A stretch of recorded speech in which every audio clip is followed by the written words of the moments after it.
اعوذ باللہ من الشیطان الرجیم بسم اللہ الرحمن الرحیم بسم اللہ الرحمن الرحیم هل اتاک حدیث الغاشیہ۔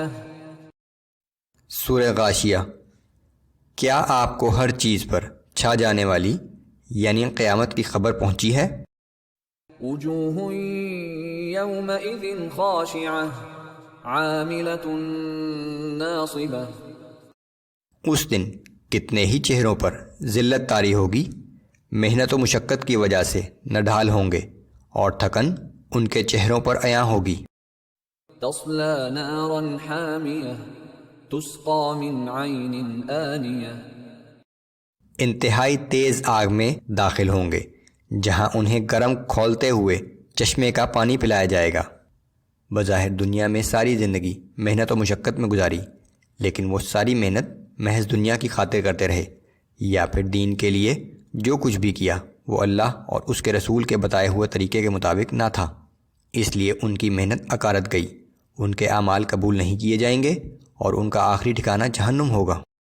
لیس لهم طعام الا من ضریع لا يسمن ولا يغنی من جوع۔ ان کے لیے کانٹے دار خشک زہریلی جھاڑیوں کے سوا کوئی کھانا نہ ہوگا جو نہ انہیں توانا کرے گا اور نہ ہی ان کی بھوک مٹائے گا۔ وجوہ یومئذ ناعمہ لسعیہا راضیہ۔ اس کے برعکس اس دن بہت سے چہرے شگفتہ اور تر و تازہ ہوں گے اور اپنے اعمال کی بدولت خوش و خرم ہوں گے۔ فی جنت عالیہ لا تسمع فیہا لاغیہ فیہا عین جاریہ۔ عالی شان باغات میں ہوں گے جہاں کوئی لغو اور بیہودہ بات نہ سنیں گے اور جہاں بہتا ہوا چشمہ ہوگا۔ فیہا سرر مرفوعہ وَأَكْوَابٌ مَّوْضُوعَةٌ۔ اس میں اونچی مسندیں ہوں گی اور کرینے سے رکھے ہوئے جام ہوں گے۔ وَنَمَارِقُ مَصْفُوفَةٌ وَزَرَابِيُّ مَبْثُوثَةٌ۔ تکیے قطار در قطار رکھے ہوں گے اور مخملی فرش بچھے ہوں گے۔ أَفَلَا يَنظُرُونَ إِلَى الْإِبِلِ كَيْفَ خُلِقَتْ۔ تو کیا یہ لوگ اونٹوں کو نہیں دیکھتے کہ انہیں کیسے عجیب طریقے سے بنایا گیا ہے؟ اگر ان منکرین کو جنت کی ان سب باتوں کے بارے میں شبہ ہے تو دنیا کی ان چیزوں پر غور کر لیں جنہیں اسی خالق نے بنایا ہے۔ وَإِلَى السَّمَاءِ كَيْفَ رُفِعَتْ۔ اور آسمان کی طرف دیکھ لیں کہ اسے کیسا بلند کیا گیا ہے۔ وَإِلَى الْجِبَالِ كَيْفَ نُصِبَتْ۔ اور پہاڑوں کی طرف کہ انہیں کیسے زمین میں جمایا گیا ہے۔ وَإِلَى الْأَرْضِ كَيْفَ سُطِحَتْ۔